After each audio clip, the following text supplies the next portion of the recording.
I pushed open the heavy glass doors of the Northwestern Industrial Hub in Murmansk, my boots clicking sharply against the polished marble floor while the cold rain outside drummed a relentless, frantic rhythm against the massive glass facade.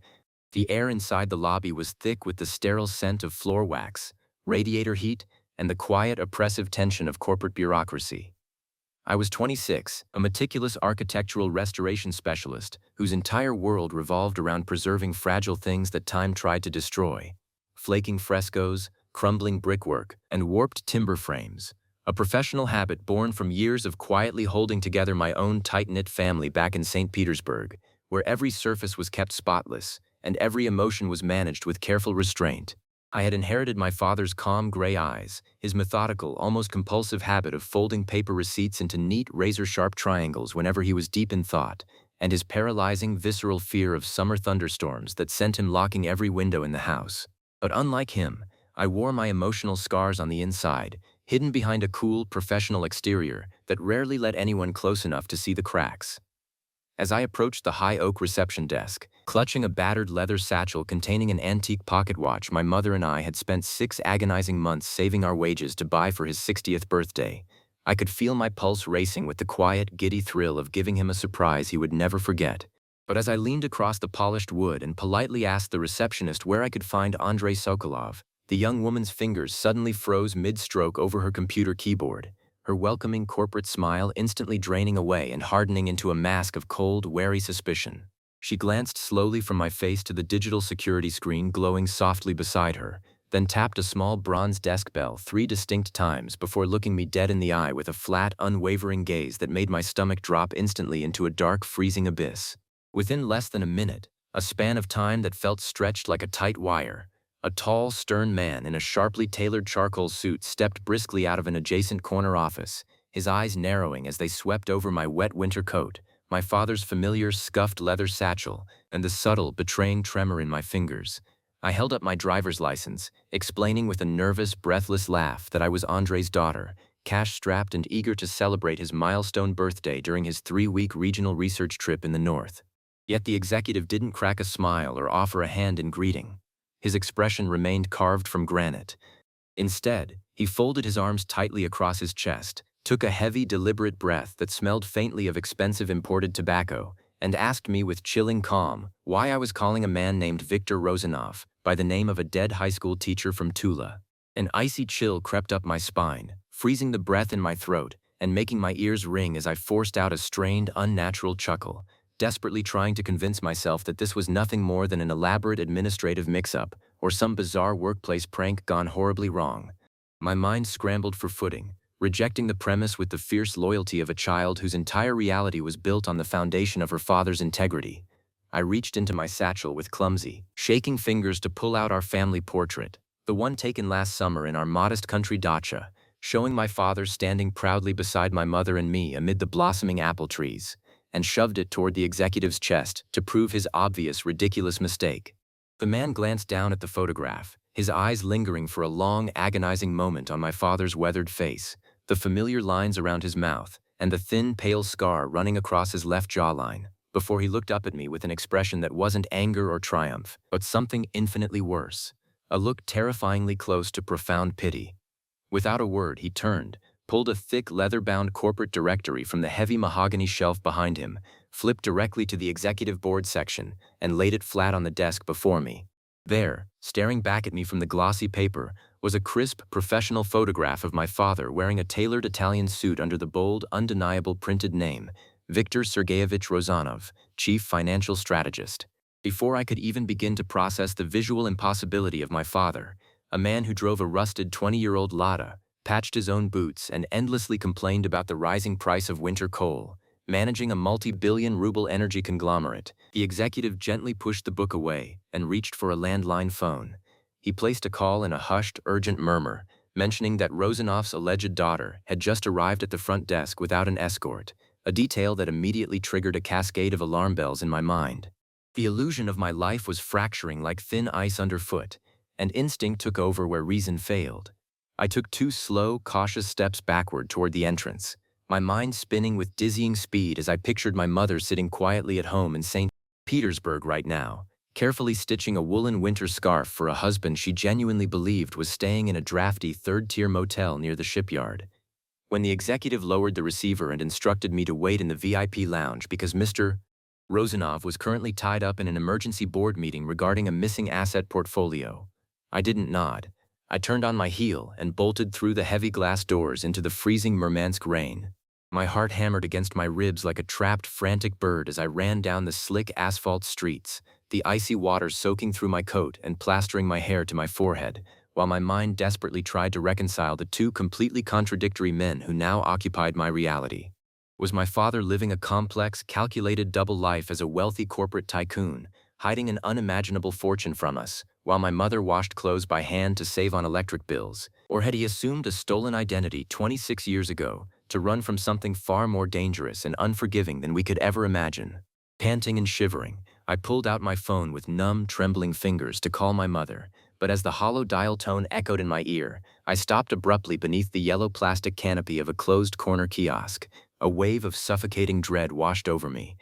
I realized that telling her this truth over a scratchy mobile connection might break her fragile heart completely, or, worse, expose a secret she had spent over 2 decades helping to bury. Just as the call rolled automatically to voicemail, a sleek, unmarked black sedan pulled silently up to the curb beside me, its tinted window rolling down with a smooth, mechanical hum to reveal a face I had seen countless times in old, dog-eared family photo albums. My father's estranged younger brother, Uncle Pavel, whom I had been told all my life had died in a fiery car crash when I was just 5 years old. Pavel's face was older now, lined with deep, permanent furrows of exhaustion and hardened by years of surviving in the shadows, but his sharp, piercing blue eyes were unmistakably the same as I remembered from childhood. He leaned across the passenger seat, his voice cutting urgently over the steady roar of the rain, yelling for me to get inside the car before Victor's internal security team tracked my phone signal and closed in. I hesitated, my hand hovering over the cold metal door handle,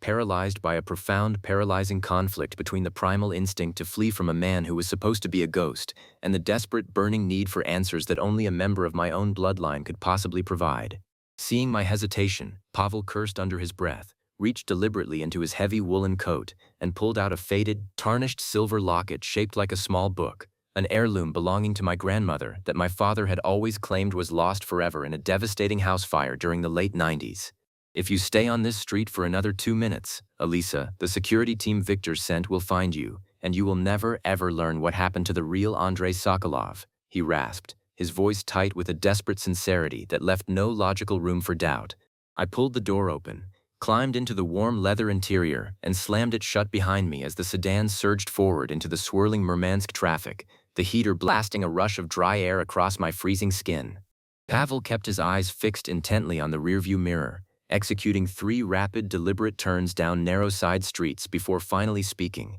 his words dropping like heavy, unyielding lid blocks into the charged silence of the cabin. He explained with chilling precision that my father was never a geography teacher from Tula. 26 years ago, he was Viktor Rosanov, a brilliant and fiercely ambitious corporate accountant who had been accused of embezzling 40 million rubles from a massive regional state infrastructure fund, a financial scandal that utterly destroyed 3 families and resulted in the mysterious, unexplained disappearance of the fund's chief internal auditor, the actual Andrei Sokolov. According to Pavel, my father had seized upon the chaos of the investigation to assume the dead auditor's identity, vanishing into the vast expanse of the country, and using the stolen capital to build a quiet, seemingly mundane suburban life with my mother, all while secretly maintaining his grip on a sprawling corporate empire through a web of anonymous offshore front companies managed under his true name. A sickening knot of nausea twisted violently in my gut as I listened to Pavel's bitter, accusing voice, every horrifying detail snapping into place with agonizing precision against the strange, overlooked inconsistencies of my childhood. The abrupt, unexplained midnight relocations, the strange cash-only transactions for major purchases, and the total, eerie absence of any photographs of my father dating from before 1998. Yet, even as the narrative locked together, a fragile flicker of deep skepticism sparked beneath my mounting panic. Why was a long-lost uncle, supposedly dead for 2 decades, suddenly appearing out of nowhere on a rainy street corner 500 miles from his home, timed with miraculous precision to intercept me the exact moment I fled my father's corporate headquarters? When I turned to him and demanded to know how he had tracked my movements to Murmansk in the first place, Pavel hesitated for a fraction of a second, his gaze darting away toward the glove compartment, before he recovered and muttered that he had been monitoring Victor's financial maneuvers for months, simply to clear his own smeared name from the ancient embezzlement charges. Without slowing down, he turned the car into a dark, abandoned industrial alleyway, tucked behind a decaying Soviet-era tractor warehouse, killed the engine, and turned in his seat to face me with a look of desperate, almost pleading intensity. He reached deep into his coat once more, pulling out a small, dark plastic flash drive, and pressed it directly into my cold, trembling palm. He swore that the drive contained irrefutable financial ledgers proving beyond a shadow of a doubt that Victor, my father, had systematically framed Pavel for the embezzlement all those years ago to cover his own tracks while letting his own brother take the fall. Pavel begged me, with tears shimmering in the corners of his sharp blue eyes, to use my unique access as Victor's daughter to slip inside his private residential estate here in the city and retrieve the original physical ledger hidden in his private study, the one document that would finally send my guilty father to prison and restore Pavel's stolen dignity. I stared down at the unassuming flash drive resting in my palm, torn apart inside by a violent war between the deep, unconditional loyalty I felt for the man who had lovingly tucked me into bed every single night of my life, and the terrifying, nauseating possibility that my entire existence was built upon the ruins of another man's murder and ruin. Before my lips could form a reply, the interior of the car was suddenly flooded with a blinding wall of white light as high-beam headlights flared directly through the rear window, followed immediately by the sickening metallic crunch of a heavy SUV ramming squarely into the back bumper of Pavel's sedan. Pavel screamed at me to get down just as the driver's side window exploded inward, raining thousands of glittering safety glass fragments over my hair and shoulders while two dark, muscular figures in tactical gear hauled the car doors open with brutal efficiency. They dragged Pavel out into the muddy, rain-slicked alleyway. But to my utter bewilderment, there was no violent struggle. Instead of subduing him as an enemy, one of the tactical operators casually tossed a lit cigarette to Pavel, while the second man walked calmly around to my side of the car, opening the door with a polite, measured movement. The man reached inside his heavy jacket, pulled out a laminated federal badge, and showed me a formal photograph of Pavel, alongside an official arrest warrant issued by the Federal Tax Service, revealing with clinical coldness that my beloved uncle was not a victim at all, but a disgraced, fugitive business partner who had spent the last decade hunting my father down to extort him out of his remaining corporate assets. My head spun wildly as the federal agent explained that Pavel had engineered this entire elaborate encounter to manipulate me into stealing a high-security encryption key from my father's personal safe, a key that had absolutely nothing to do with ancient embezzlement, but instead protected the intellectual property rights to a revolutionary environmental restoration patent my father had spent 20 grueling years secretly developing to offset his early corporate sins. The agent placed his hand gently on the frame of the car door, his tone shifting from tactical authority to one of genuine, heavy concern, as he revealed that my father had actually been cooperating in strict confidence with federal investigators for over 6 months to dismantle Pavel's criminal extortion network from the inside. But just as a wave of profound, desperate relief washed over me, the belief that my father was ultimately a decent man, caught in an impossible web of corporate espionage, the agent's radio chirped sharply with a frantic dispatcher's voice, reporting that Viktor Rozanov's primary residential perimeter had just been breached by an unauthorized armed party, and that my mother's name was listed on the estate's master deed as the sole legal beneficiary. The tax agent offered to drive me directly to my father's guarded private estate on the heavily forested outskirts of the city, promising that every lingering question would be answered once we crossed the secured security perimeter. As the heavy SUV tore through the darkened, rain-swept backcountry roads, I sat hunched in the back seat with my hands locked tightly around the worn leather satchel, my thoughts spinning completely out of control, as I tried to wrap my mind around why my mother's name would be tied to a multi-million ruble luxury estate she had never once mentioned or visited in her entire life.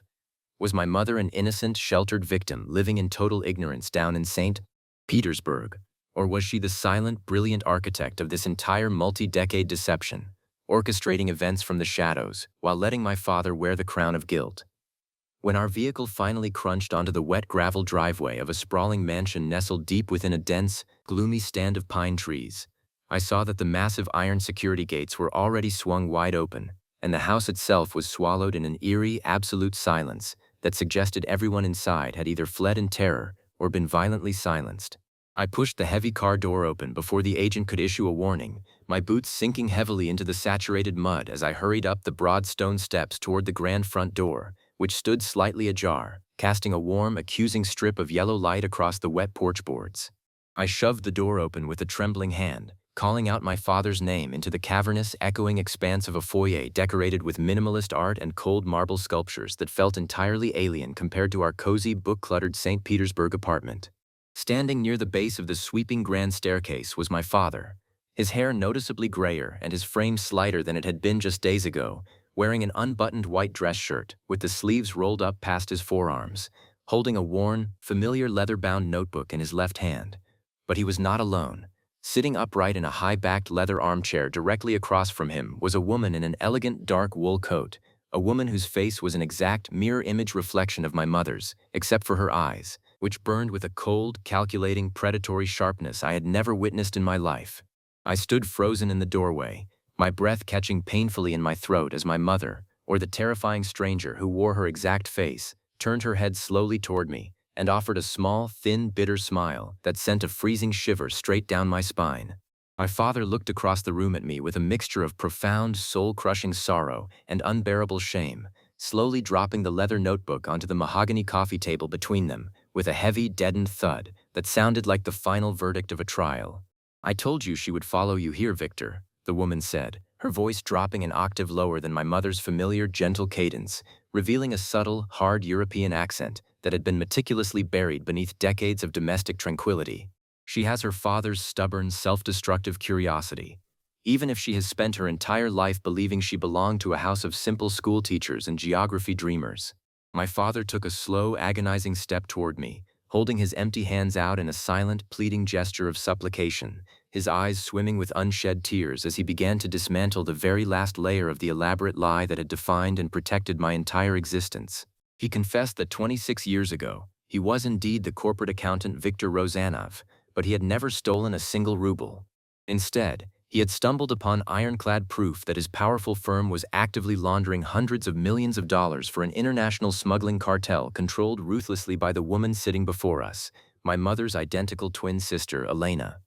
When the real Andrei Sokolov, my mother's genuinely gentle and soft-spoken husband at the time, bravely attempted to gather evidence to expose the syndicate, Elena had him ambushed and murdered in cold blood, forcing my father to make an impossible choice: flee for his life while taking Andrei's pregnant, terrified widow under his protection to keep her from being hunted down as the next loose end. To shield the unborn baby and the woman he had secretly grown to love from the syndicate's reach, my father abandoned his vast wealth, assumed the murdered auditor's name, and raised me in total, quiet obscurity, while my real mother lived her life in St. Petersburg under constant, agonizing fear, never daring to tell me the truth for fear that her ruthless sister would eventually find our trail. The air rushed out of my lungs in a sharp, painful gasp as the staggering, terrifying truth settled deep into my bones, every single fragmented piece of my past shifting instantly into a dark, heartbreaking new perspective that left me utterly breathless and disoriented. The woman sitting across from us in the armchair was not my mother at all,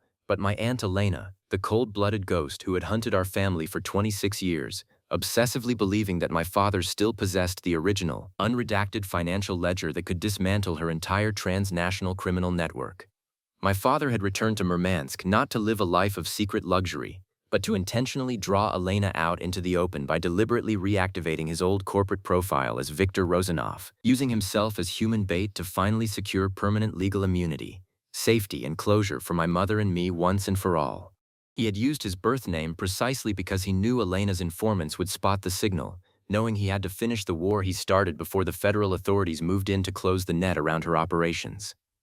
Before Elena could react to the faint, rising howl of sirens echoing through the surrounding pine forest, she abruptly reached inside her heavy coat, but my father moved with lightning speed, stepping directly between her and me to use his own body as a living shield, just as bright red laser sights began to dance wildly across the high windows of the foyer. Federal tactical teams breached the side glass doors with blinding speed and thunderous noise, shouting authoritative commands that dissolved into a chaotic storm of flashing lights and heavy boots as Elena was forcefully brought to her feet and handcuffed, her cold, unrepentant eyes locked onto mine with a quiet, unsettling calmness until the heavy front door slammed shut behind her. My father's legs finally gave out, and he collapsed heavily into the nearest armchair, his hands shaking uncontrollably as he buried his face in his palms, sobbing silently for the decades spent running, the endless web of necessary lies, and the innocent daughter who had been dragged through the fire of a war she never asked to fight.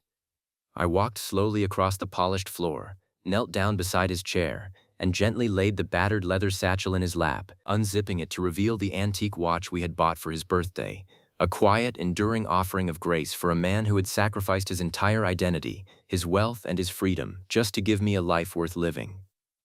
Now, months later, as I sit quietly inside our modest St. Petersburg dacha watching the steady autumn rain trickle down the window pane, the sound no longer brings a shiver of fear, but instead fills me with a deep, grounded understanding of the invisible, crushing weights that people carry purely out of love. My mother sits across the wooden table from me, her real name legally restored, her hands rhythmically stitching a new wool scarf for the man who was never her husband by the letter of the law, but who proved to be a more steadfast partner and protector than anyone could ever hope to find in this broken world.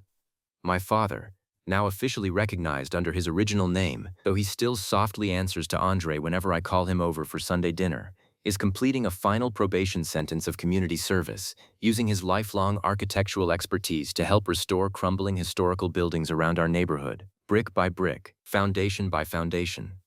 The truth was never kept from me out of malice or deceit. It was kept to build an unbreakable fortress around my childhood, proving beyond all doubt that sometimes the deepest, most agonizing betrayals we commit are the ones we inflict upon our own identities, just to save the people we love most from the monsters in the dark. The measure of a family isn't found in the names we inherit, or the flawless histories we present to the world, but in the quiet, agonizing sacrifices we are willing to make to protect one another from the consequences of truths we didn't choose, leaving us to wonder what we would have done if we discovered that our entire childhood was built on a lie designed to protect our life, and whether we could ever truly forgive a parent who hid the truth for 26 years, or if the heavy weight of those secrets would shatter our trust forever.